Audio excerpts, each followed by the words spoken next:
Alright, y'all, we're back with RHOP Season 9, Episode 7, Hard Launch, Soft Landing. So the episode opens up with Stacy and Sister TJ. They are at her crash pad and they are painting each other. So, she says if we, they do a bet, and she asked him, what does he want if he win? He said he wants to go to the track and run or work out or something, I don't know. And Stacy wants to send him to a spa. So at this point, she's trying to flirt with him, but he's not catching it. Stacy says that she's been celibate for over a year. TJ don't smoke, he don't drink. He's supposed to stop, but he can't. He a dog. Sorry. And he ain't doing the do. Okay? So then he tells her, you can ask Santa for some water, but that don't mean you gonna get it. Which means you cannot get in these drawers. Hello. Or these boxes. Or speedos. Or whatever TJ wear. You can't get it. So they show each other the paint, y'all. Them paints was ugly. I'm sorry. They were ugly. And I can't talk because I can only draw stick men in a house. So, So TJ asked her about mediation. She said once they sort out everything, then they'll be able to do the divorce proceedings. So Stacy shares with TJ that the ladies think he's running game on her, and he says, I'm okay with it. And he said, y'all heifers can say whatever y'all want. He ain't tripping. And so she told him that they was laughing really, really hard about the situation. And he was like, you ain't laughing at me. You laughing at the Lord. I said, okay. So we get to Ashley's house. Giselle comes over. Ashley shares with Giselle that she has a blockage in her heart. And then Karen arrived. Y'all, Karen had on this cute little brown dress. She was real cute. It was real cute. So Ashley claims she's happy to see Karen. She said, Jizzy says Karen is deflecting. And because they start to talk about the court case, and of course Karen's like, I can't talk about it because it's legal and I can't share, but the truth will prevail. It says so Jesus says Karen is lashing out, and what we not gonna do is lash out at other people. And I don't feel like she's lashing out. I feel like you say something to me, I'm going to say something back to you. And that's just a point blank period. And so Karen says that she's scared. She says she can't talk about it because of the illegalities or whatever. And so Ashley says that everyone cares about her well-being. And so yo, again, this is Karen deflecting. Karen asked Jizzy about Jamal's engagement. And Jizzy says she's happy for him. Jizzy was in her confessional and says that the girls was confused because they didn't know that he had a girlfriend. And if y'all don't know, Jamal Bryant got married this weekend to Pastor Carrie. She owns her own clothing line. She's been a pastor at that church for quite some time. She's pretty awesome, y'all. Really, really. But they got married this weekend. Y'all, I'm not gonna lie. I always thought they had a little something going on, but I just kept it in my brain. Anyway, not to get off subject, but Karen asked her, well, told her I want you to be happy. Just said she good. And Karen was like, no, I need you to really get a man. Jesus was like, I don't want no man. I don't need no man. I want to be a rich auntie. And I wasn't mad at that. I'm not mad at it. Leave her alone. She don't want nobody. She don't have to have nobody. And that's just the way it is.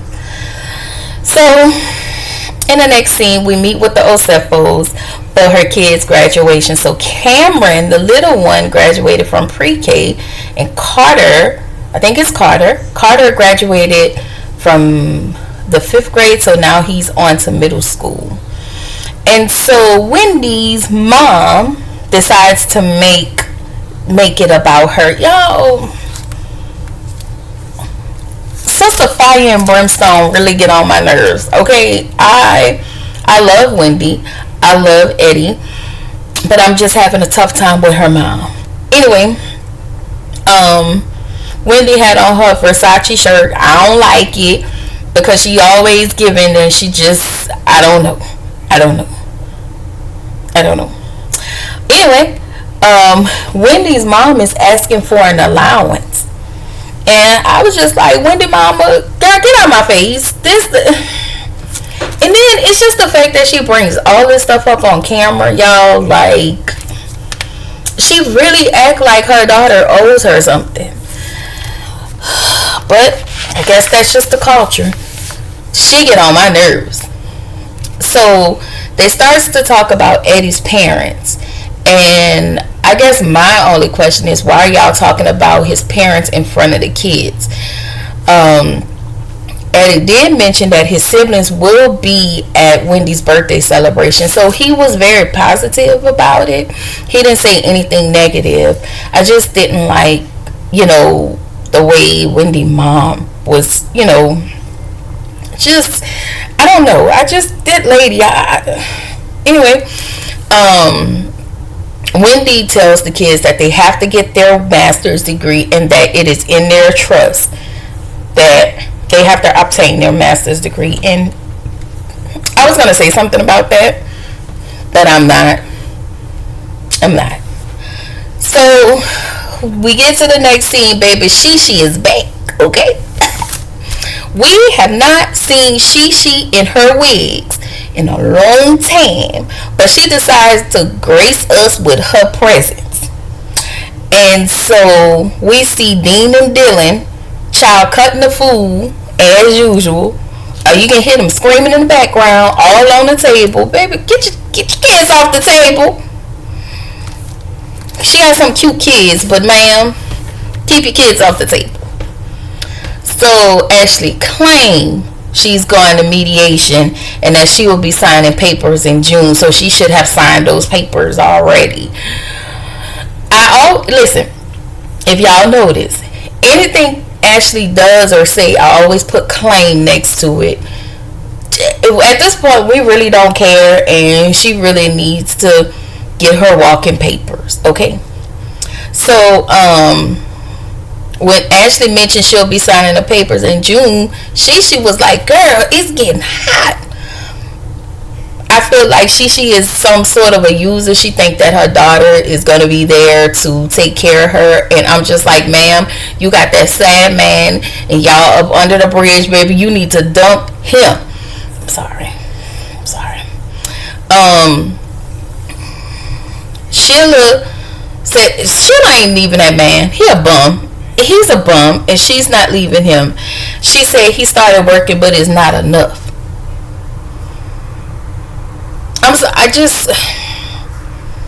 We just need to call Ayanla to come and fix this, because this is a hot mess. Because ma'am, you and your wig been dealing with this man since Ben. And at this point, ma'am, Shishi, your cookie shouldn't get wet for noun body. You understand me? Not noun body. Cardi said it best. She said, broke boys don't deserve no. I know that's right. You better listen. Anyway, we see Jassy Jassy meeting with the staff at the event place, getting everything together. Jizzy enters first. Y'all, let me tell y'all something. Giselle is always punctual.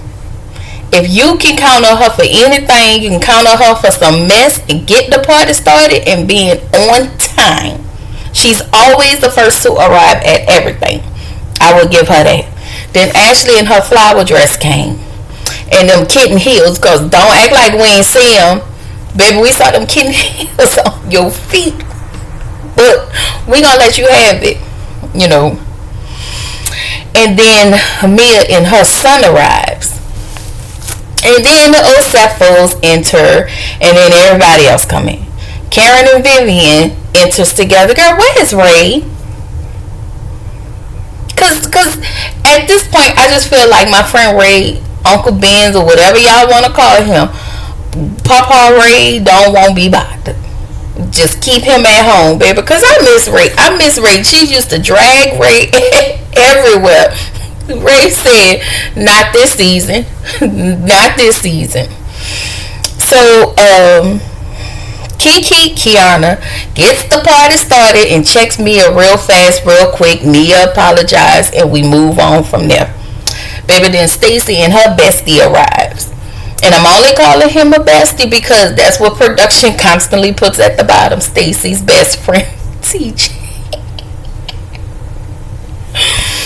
So, Wendy said when she met TJ, she knew. Sorry, y'all. In her confessional, she said when she saw TJ, she knew he wasn't sexually active.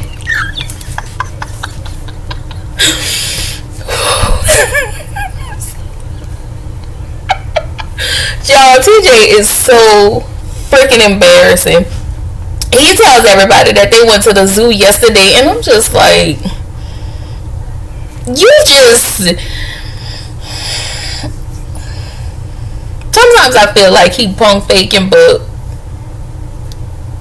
whatever, sis.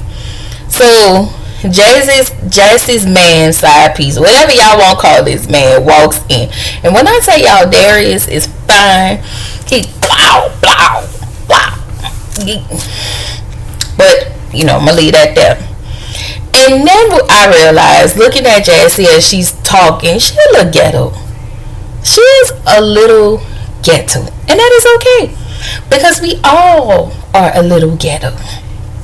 So Jazzy says, "What's for you is for you, and no one can take that away." And I'm thinking, like, are you talking about your man, or are you talking about in general?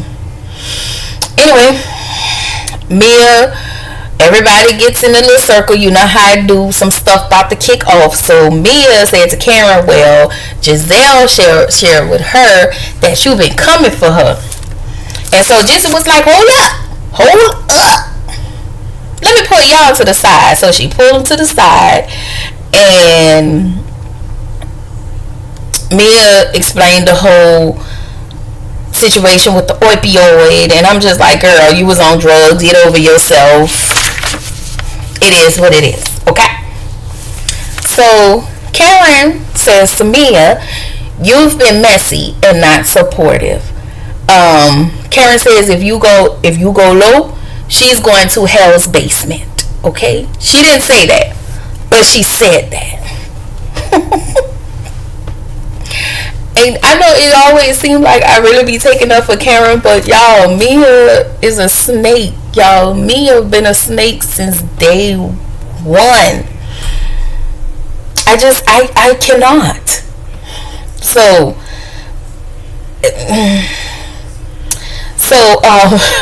Mia says Karen need to do some soul searching, and I was like, the audacity, girl.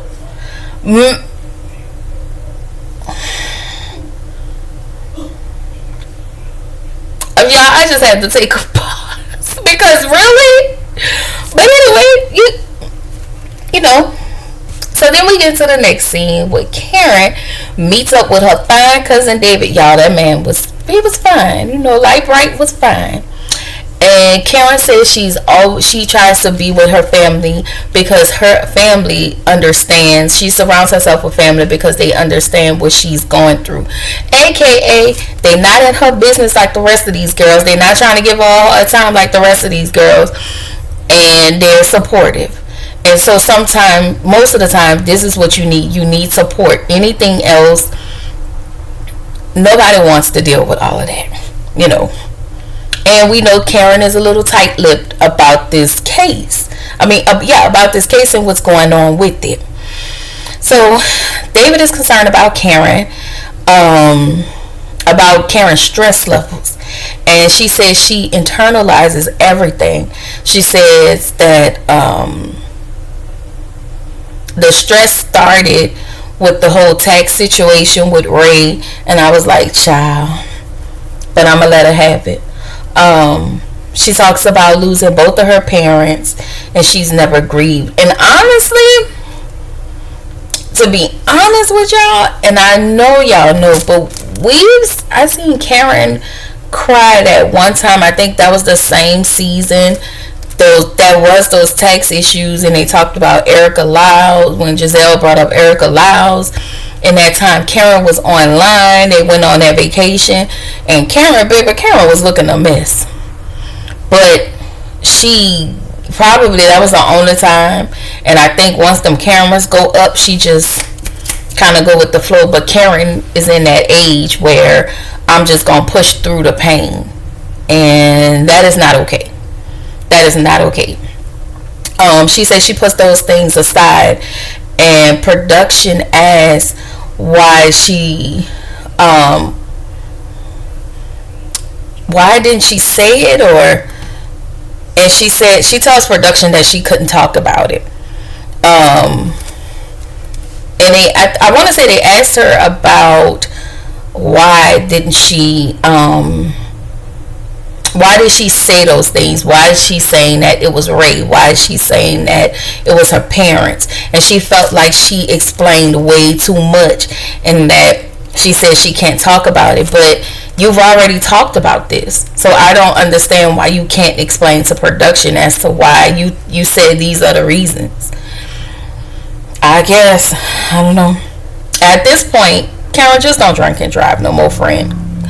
If you need some wine or something, call me, and I go get a couple of bottles of $9 wine, and I come to Potomac or wherever you live, Bethesda, wherever you live, and I'll bring you some wine, friend, and we can sit down and we can talk. So then we get to the next scene with Ink and Mia Child. He playing stepdaddy with the kids, and this is just very disgusting. How Mia is using these children. Like, I don't like it. I don't like it. And then here in comes Gordon. And I'm just like, sir, are you out your window watching them, waiting for them to come in the door before you come up the stairs? And then they say they wanted to talk to him about boundaries and co-parenting. And Gordon gets in the door. He in his fifis, because it's like, I get it. So they talk about, Gordon said, first of all, I'm not filming I'm only filming with the kids. I will not film without the kids. He says he's not doing anything to promote their relationship. And basically he said get somebody else to do it because he ain't doing it. Child, this was a whole mess. Ink says he don't have a problem. Like, I don't got no problem with you. You got a problem with me. So Mia saying they have to co-parent. And y'all, before they said all of that, Gordon was like, this ain't got nothing to do with you.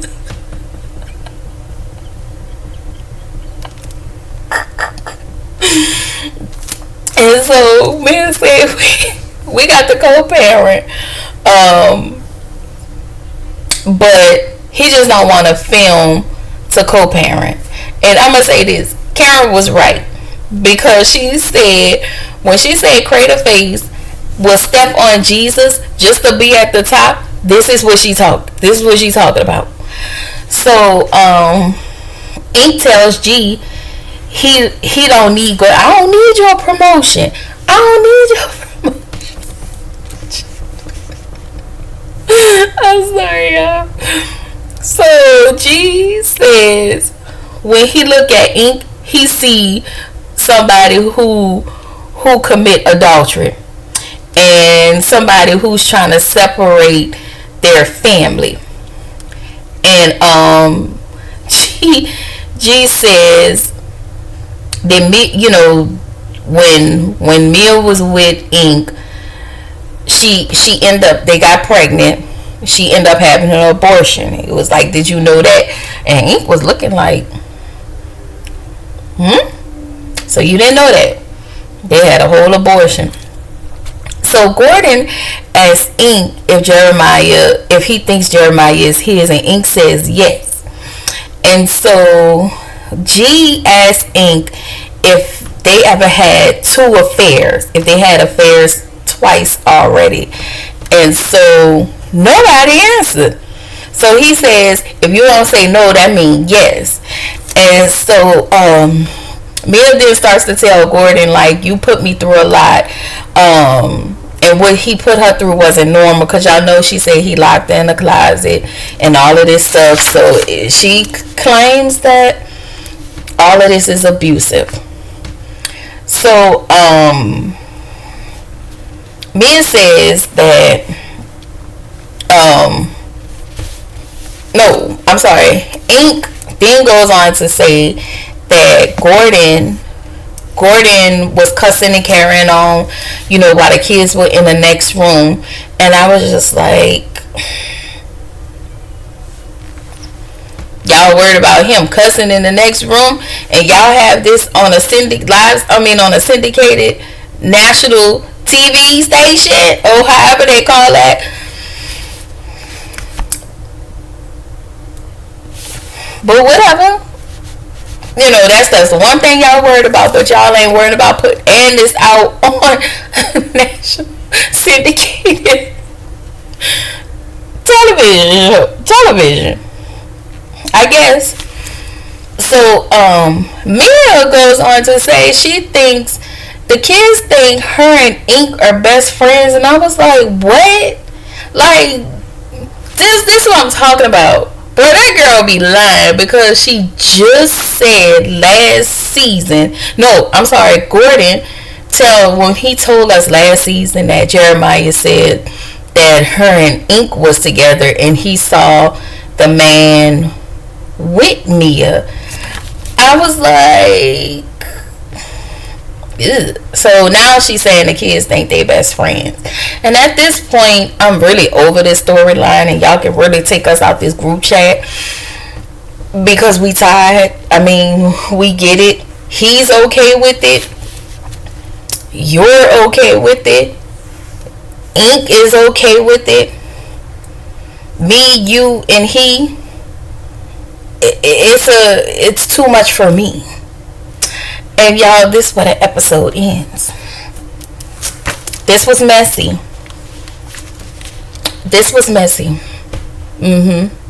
Yep, this was messy.